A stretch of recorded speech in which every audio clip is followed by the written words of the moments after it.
الله من الشيطان الرجيم. بسم الله الرحمن الرحيم. ويدعو الإنسان بالشر دعاءه بالخير وكان الإنسان عجولا.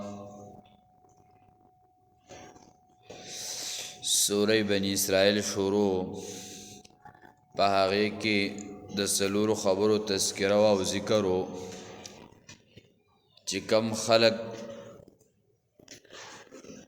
دا څلور خبرې هغه کوي په دنیا کې او په عذاب راځي. یو په هغې کې شرک مستمر و چې شرک کوي په شرک کې اخته وي، او دویم انکار د توحید نه کوي. باغی باندې واقعه د بنی اسرائیل ذکر کوله او هغوی له پیشنګویي ورکوله چې تاسو به دوه کرته فساد کوئ. پس د هغې نه بیا په هغې باندې دوه واقعات ذکر کړل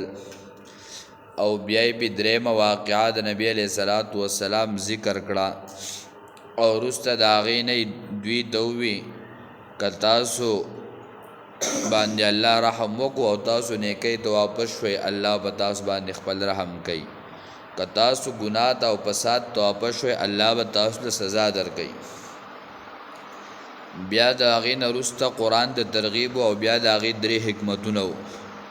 او بیا په هغې کې څلورم هغه یره وه، تخفیف و چې څوک ایمان په آخرت نه لري تیار کړی دی موږ د هغه دپاره عذاب درناک.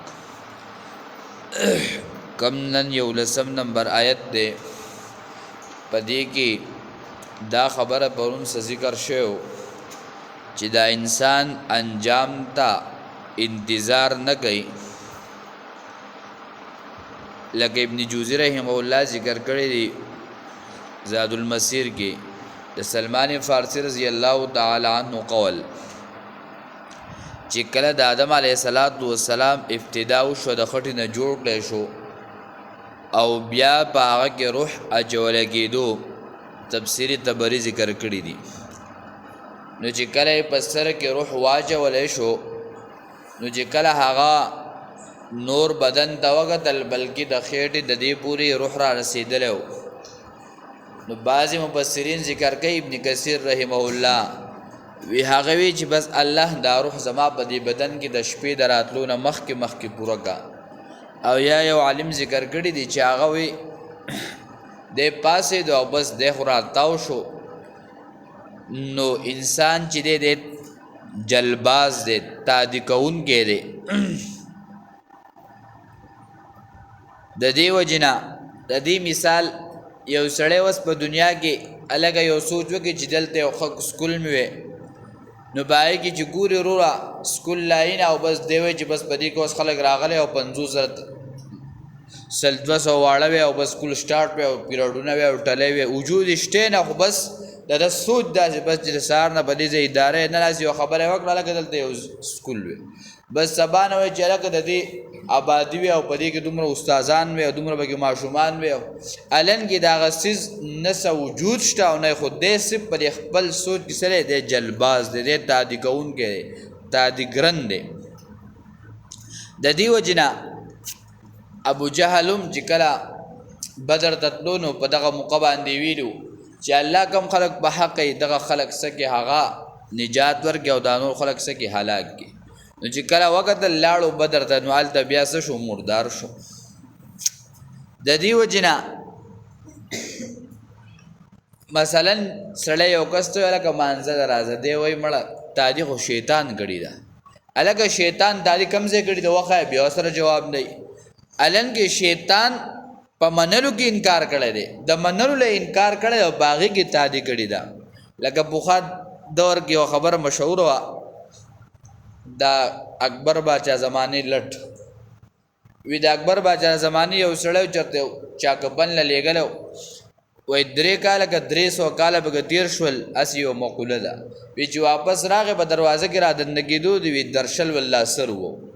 وی هغه چې تادی دسی وکم د تادی د کاری کنه سر مولګي الان کې 3 کاله به تیر کړو واپس راغی او چې د قصې د تادی کاری نو انسان دې سره بس پلګي دا تادی پرته ده او انسان د خیری کې خپل مال تا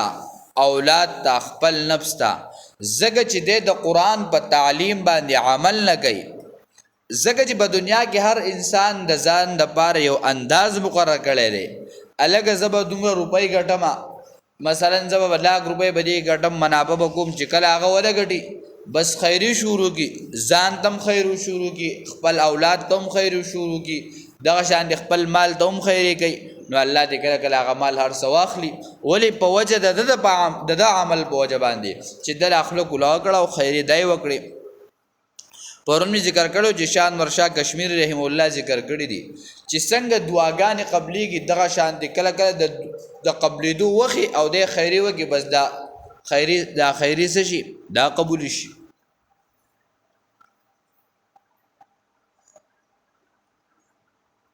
د دې وجنه چې سړی کړه د قرآن د تعلیم نه د هدایت نه لري او هغه اخوای نو بیا هغه صبر باغه کې انتظار او انجام نه لکه زمونږ هغه پښتو کې متل وایو وای چې پتند کې دینه نو پتنګو کې مګورا چې الله پاک ستا په تقدیر کې څه لیکلو ستا په قسمت کې څه بس دا بتا درازي او دا بتا اخلي کله کله سړی په دنیا کې وګوره دی یو شی ظاهري پیدای دی په ظاهر په پیدای بس لاړ شي خو شاده چې کله وګوره د هغه ګڼ شي نقصانات دي نو د مثلا په 200 روپو په 2 روپو بس د 1000 روپے ورغړی 200 روپے په زیبانه 2 لک ورغړی ولې چې د ظاهري نقشې د کتللی او ظاهري پیدې ته کتللی بلکې شاته هغه اصل مقصود نقصان هغه په نظر ورته نه راتلو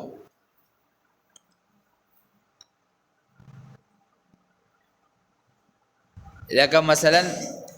وای پچتی پسې باز پرې خود نو چته بیا باز بیا راځي نه چته پسې پرې خود نو باز تیم لاړه چته تیم څه شو هغه ختم شو نو د دې وجنه یا مثلا سړی ځان سره جال مال والی او لاړ شي لکه وای زم میان نه وړم نو لاړ شي هلته هغه جالم به وي سیا کونډې تی مبار سوي خلنه میان راوړي هغه شته شي سکی هغه زګه دغه ظاهري یو پیدې د ګوري خو هغه پیدې د څه شو ادي ختمه شو او لاړه نو دغه شانتي مضمون سورہ انفال سورہ یونس کې هم دی یو لسم نمبر آیت یو لسم زبارہ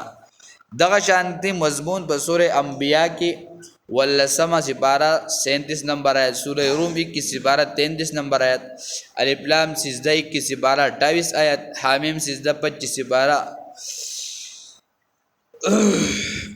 29 نمبر آیت نو دغه شان دي دا ګڼ آیاتونه په دې باندې موجود دي وس وای وخت بیا کمیږي خپل خبره هم پوره کیږي نو دا ټول آیاتونه په دې خبر باندې سړي یو سړی بد دعا کوي هغه پشان د یو مؤمن چې هغه د خیر دعا کوي د انسان د پاره نو دغه شان دي کافر انسان د بد دعا کوي خپل مال اولاد او نفس ته کوي او الله فرمای وکان الانسان عجولا دا انسان دے جلباز دے تلوار گن دے او دا د انسان هغه مزاج ذکر کړي اجل اصل ویل کېږي سختا نو دا سخه چې کله پر دې هر ټیم طرف کې وي هر ټیم ټوپونه وي نو دغه شانتي مثال دا د انسان نه دې مر ټیم ټوپونه او طرف کې وي وکانه الانسان عجولا یا دا انسان دې تلوار گن یا جلباز دې یا وکان الانسان عجولا بمانه د عاجله پر اتلسم آیت کې روان دي د دنیا غواړي په مقابله د آخرت کې وجعلنا الليل والنهار آيتين فمحونا آية الليل وجعلنا آية النهار مبصرة لتبتغوا فضلا من ربكم ولتعلموا عدد السنين والحساب وكل شيء فصلناه تفصيلا فدي آیات مبارکه کې دلیل نقلی ذکر کړي دا الله تعالی په وجود باندې دا الله تعالی په کامل علم باندې او په کامل قدرت باندې چې کامل قدرت او کامل علم دا د الله جل شانه دی کاغش پدا او کو رزدا کا سفر دی او کا حاضر دی یعنی که په کور دی او که بهر وي، که هغه باران وي او که غیر وي، که هغه د ونې نه یو پاڼه ومرتاوه شي، نو د دې هر څه علم چاته دی؟ دا الله جل شانه ته دی. ځکه هغه کامل علم والا دی، کامل قدرت والا دی، یو ذات دی، یګانه دی چې هغه د شپې په هر سکند او په هر لمحه باندې عالم دی، د ورځې په هر منټ او په هر سکند باندې عالم دی. دغه شان دی په تور او په سپین، په وړوکې او په لوی، په ګرمۍ او په سردۍ، په هر څه باندې قدرت د هغه دی. که شپه راولي، لنډه راولي او که اوږده راولي، که ګرمي راولي او که یخني راولي، که باران کوي او که نور کوي، که وریځ کوي، نو دا هر څه قدرت د هغه دی، هر څه اختیار د هغه دی. نو دلته دلیل عقلي ذکر کوي او ګرځولې د منګ شپه والنهار او ورځ آیتین، دو دلیلونه د توحید. فمحونا نو کم کړي د منګه آیت الليل نخ د شپې، وجعلنا او ګرځولې د منګه آیت النهار نخ د ورځې، مبصرة روخانا رڼا والا، لتبتغوا فضلا من ربکم د پاره دی چې طلب کی فضل د طرفنا، ولتعلموا عدد السنین والحساب او د پاره دی چې او پیژنې شمار د کالونو، والحساب او حساب لرا، وكل شيء او هر ضروري شی واضح کړی دی منګه، فصلناه تفصیلا په پوره وضاحت سره. نو پدې ځکه الله جل شانه و استاو د پاره دو دلیلونه ذکر کړی دي. یو په هغه کې شپه ده، نو الله جل شانه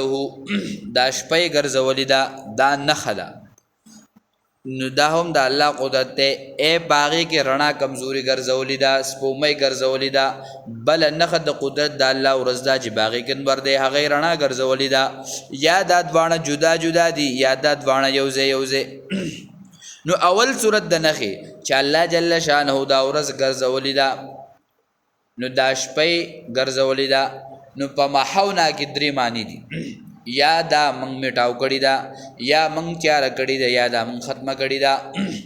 په محونا د ختم د میټاولو سره چې دا شپه منګ ختمه کړه، نو ورځ راوسته. نو په دې کې یو واقعه ذکر کړله، تفسیر قرطبي غالبا عطا رحمه الله د عمر رضی الله تعالی عنہ دور خلافت خوب ولیدو چې د شپې نور او سپومۍ دي، نو څه ستوري د سپومۍ سره شوي دي او څه ستوري د نور سره شوي دي. نو چې کله خوب ولید، سهار راغی عمر رضی الله تعالی عنہ ته وی بیګا مې خوب لیدلی. هغه ورته څه خوب دی لیدلی؟ وی دا چې خوب مې لیدلی سره سپومۍ سره ګرځېدلې ملګري او سره نور سره. وی ته راته وایې چې ته د چا سره وي؟ وی زه د سپومۍ سره. وی بس تا د خپل خبرې تعبیر په خپله وکړو، دا خبره ستا د خوب نه معلومیږي. وی ته د خپل هودې نه کوز شه، ځکه چې ستا د شپې سره مشابهت راغلی دی او تیرې سره، نو ستا د خوب په دې دلالت کوي چې ته به د کومه هوده باندې ته د خپل هودې نه څه شه، کوز شه. دا د صحابو دین، بس صحابو له الله پاک سوچ فکر ورکړو او بیا ورته دا آیت تلاوت کو. فمحونا آیت الليل، نو میټاو کړي دا منګه نښه د شپې، وجعلنا آیت النهار او ګرځولې د منګه نښه د ورځې رڼا، مبصرة روخانه. او په دې باندې مفسرینو ذکر کړي دي، یا دا چې دا نور او سپومۍ، دا نور او سپومۍ د دې دواړو رڼا یو شان دی. نو که یو شان دی نو بیا به شپه نه راتله. چې شپه نه راتله نو بس انسان خو دغه شی دی، بس هغه به د شپه ورځ لګیاو. خو زموږ په دنیا کې جو کله دا مازدیګر چې ماښامګي جو موږ که بیلچې والا یا بیلچه غورځوي، که دوکان یا دوکان بندوي، که نور سبزی جو هر کار والا خپل اختتام رو کوي، هلکه وایي ماښام کېږي بس دی خبره بندو. چې کم خلک اکثر سهار ناوخته ځي، ماسپښین لږ ناوخته بس کوي. خو د شپې دا ترتیب الله نظام داسې مقرر کړی دی چې یو نه یو ټایم بس دله راځي، هلکه وایي د خوب ټایم نه ځه. او که شپه نه جو بس ټوله ورځ او ټوله شپه به لګیا او هی ماره 4:30 بیا پکې روح بس کېدل نو. خو د الله نظام دی چې د انسان دپاره شپه د سکون دپاره راوستې ده چې دی پکې آرام کوي. سورې قصص کې به بیا راشي چې دا شپه الله جل شانه د آرام دپاره ګرځولې ده او دا ورځې د کسب، د حلال کسب دپاره ګرځولې ده. نو تفسیر طبري ذکر کړی دی چې کله دا دواړه رڼاګان یو شان دی الله جل شانو جبرئیل امین راولېګو او په خپل وزر سره د سپومۍ اوهله بس د دې رڼا کمزوري شو او وسم چې سړی ګوري په دې کې صداغ داغ وند ښکاري مفسرین ذکر کوي چې دا جبرئیل امین ناغلو پر خپل وزر باندې د سپومۍ والو داغه دلاسه د رڼا سکړی دا کم کړی دا یا د دین دغه مراد غستلې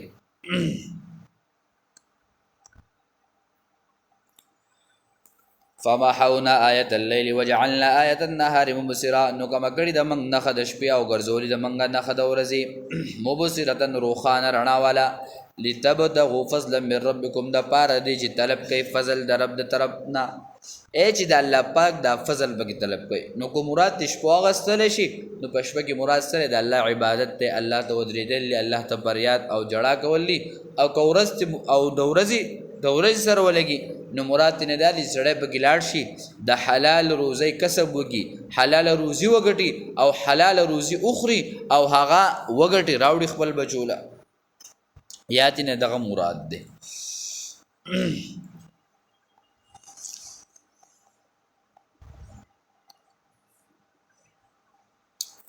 لتبتغوا فضلا من ربكم ولتعلموا عدد السنين والحساب د پاره دی چې او به جن شمار د کلونو والحساب او حساب لرا نو بدی سره یو خود کال لنور اسومې بدی سره د کالون حساب معلومیږي او کوم سوچ وکړو چې بس موږ مسلمانانو خو موږ د اسلامي تاریخ پته نه او بدی کې زموږ د اخذ بیا لګي مش دغه دي کنه په هدي هغه د اوله خور د دویمه خور د دا موږ لا سړي دومره نه پوي کوم انګریزي تاریخ یاد کړی اسلامي تاریخ نه موږ نه یو خبر خو بدغه کې بیا د اخذ جدي د دوی تاریخ صحیح دوی دغه یادي او مالک القرآن کې شیخ صاحب ذکر کړی دي او دا په مسلمان باندې واجب د چې دی بدای زدکای او کدا یو کس محله علاقه یو کس تم نو یاد دا ټول خلک بسې په دې به ګناګاری او زمنګ اکثر حساب کتاب د اختر او د روجي او ځکه زمنګ سره د اختر او د روجي غمي نور خو موږ سره د مسلمان سره نور زخه روجي راغله جس په مې سي کو اختر راغله جس په مې سي کو نور سره سي کو نو په دې مسلمان باندې د یادول داسې دی وای واجب دی او فرض دی دلته ذخیرۃ الجنان کی طرف راسخان صفدر سے به واقعہ ذکر کړی دا هغه یو سړی خوب لیدو د پلار باندې روانو ویشاته خیال شو په د بس یو ازمره روانو وی دې لړ بس مخې ته یو کند راغله یو کوی راغی په کوی کې سانګه نو دغه سانګې دی ورټوب کو چې لاندې وکتل وای په دې کوی کې یو خامارو مار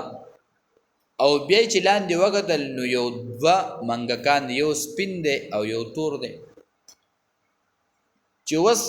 کسانګه ماتیږي خکد زی جو ال د خواز مره دغه دی دا مار دی کدی خو راټوب کوي جدل دی دا شرمخ ماتي او وس حیران پریشان دی جو خدای سوګ سر راغله عالم دې خوب ذکر کړی دی هغه ورته وی دا شرمخ چې کوم شاته را روان دی دا ستا مرګ دی تر دې مرګ نه چرته نشي خلاصې دی او دا کوی چې کوم دی دا څنګه دا بګیدی او دا مار دی بګی دا ستا قبر دی بس دی قبر ته بته زی کته مریو کچوي خو بس دا قبر ستا زیری او درې ورته وی چې لاندې کوم دوه منګکان دي یو دا سپین یو دا تور دا شپه ورځ دی بس دا لګیا دي ستا بجون ستا جون ختمي د شپې شپه راځي دا تور منګک مثال د ورځې رڼا راځي دا سپین منګک مثال بس دې ستاره خاخ تاړم شر ستاله خاخري مطلب دا چې ستاره جون ختميږي او تر دنیا نه تلوالی لہذا تر خپل اخرت سوچ او فکر کوا نو دلته دا خبره هم ذکر کړی دا ایو حدیث کې راځي چې کم سړی ځواني او د پلارو کوسو اسی ګرځي وای دا الله ته ډیر مبغوز دی الله ډیر بد شي دی او بل حدیث د مسلم کې راځي وای چې کم سړی د الله جل شانه د په وجه د نور خلقو رزق لیکلی او د هغه هغه رزق ختمي وای دا ګناه در لپاره بس د جهنم د لپاره سره کافی دی مطلب دا دی چې د دې انسان بوجه باندې الله د دې بچو رزق لیکلی دی د بچو تربیت لیکلی دی د بچو خجول ساخ کړي او د پلارو کوسو کې ګرځي کله د یو سره ناسي کله د یو دوست سره ناسي کله د یو بیٹک ساتي کله د بل بیٹک ساتي نو دغه بیٹکون الله تعالی انسان سره وای د دې انسان دغه ګناه پوره ده چې دې په صحیح طریقه د خپل بچی تربیت ونه کی په صحیح طریقه باندې خپل بچو حلال روزي ونه غټي او په صحیح طریقه باندې هغه تعلیم ورنه کی طریقه ورته پیغمبر ونه خي قران ورته ونه خي وای د دې انسان لپاره دغه ګناه کافی دی چې دې بس په دغه کې اخته دی وکل شیء فصلناه تفصیلا او هر ضروری شی واضح کړل دی موږ به پوره واضح والی سره یا موږ د هر شی واضح هر شی موږ واضح کړل دی په پوره واضح والی سره که هر شی د مراد شنو قرآن کې سبا حدیثو کې او یا که هر ضروری شی مراد شي نو داغه نبی بیان قرآن کې هغه ذکر کړی د دینه مراد لوح محفوظ دی او قران کریم دی چې الله جل شانه هر څه بد دوانو کې سګرلی دي هغه واضح کړی دي الله دې موږ او تعالی له عمل توفیق راکړي اللهم ربنا آتنا فی الدنيا حسنه وفي الاخره حسنه وقنا عذاب النار